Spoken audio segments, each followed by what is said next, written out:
President Park Geun is in Prague on the final stop of her 7-day tour of Europe.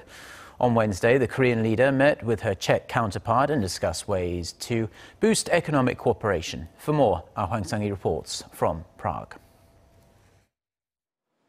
One of the key agreements at Wednesday's summit between President Park and her Czech counterpart Milos Zeman was boosting cooperation in building nuclear reactors in the Czech Republic.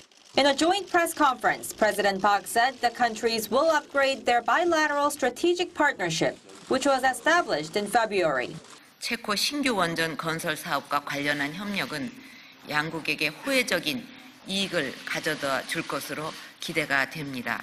The Czech Republic plans to build 2 nuclear reactors worth nearly $9 billion and is set to select a bidder in 2019.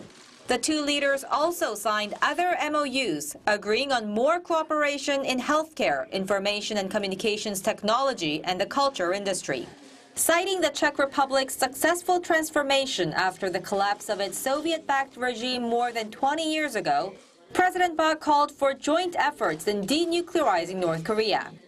북한이 핵을 포기하고 국제사회에 책임 있는 일원으로 나올 수 있도록 하기 위해서 함께 힘써 나가기로 하였습니다. The Czech leader said he expects South and North Korea to be reunified in the near future. I address you not as the South Korean president, but as the Korean president. I am certain that the reunification of the Korean peninsula is near. Following the summit, President Park met with 250 Korean and Czech officials and business leaders and watched a puppet show put on jointly by the two countries. On Thursday, President Park will hold her first summit with the Visegrad Group, which is comprised of the Czech Republic, Poland, Hungary, and Slovakia. The presidential office says the meeting will provide a new momentum for South Korea to boost its economic cooperation with 4 of the European Union's fastest-growing nations. Hwang Sung, Arirang News, Prague.